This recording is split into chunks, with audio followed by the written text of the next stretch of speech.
पीठ महामार्गास विरोध करण्यासाठी जे करकम येथील सर्व नागरिक व करकम ग्रामपंचायतचं प्रथमतः खूप मला वाटतं की आभार मानले पाहिजे की ग्रामपंचायतनं आज करकमच्या जाणाऱ्या रस्त्याला विरोध दर्शवण्यासाठी करकम ग्रामपंचायतनं आज एक पाऊल उचललेलं आहे। त्यामुळे शेतकऱ्यांमध्ये एक खूप मोठी एक ताकद मिळाली की गाव एक झालेलं आहे।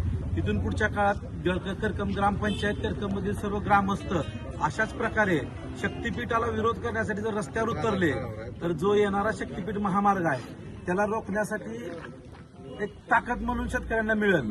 आणि मुळामध्ये हा शक्तीपीठ रस्ता जो जाणार आहे त्याची काही गरज नसताना सरकारनं हा शक्तीपीठ मार्ग आहे।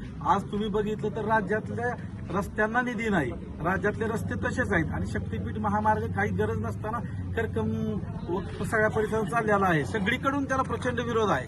आज करकममध्ये तर जवळजवळ 500-600 एकरचं कॉरिडॉर व्हायचं म्हणतात।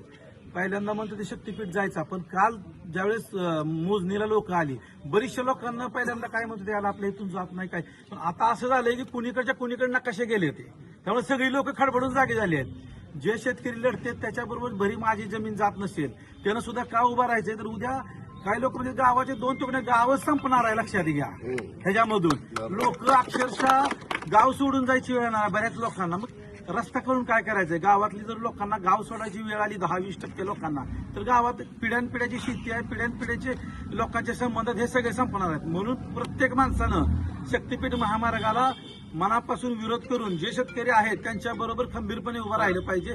एवढे ज्यांनी बोलतो। धन्यवाद।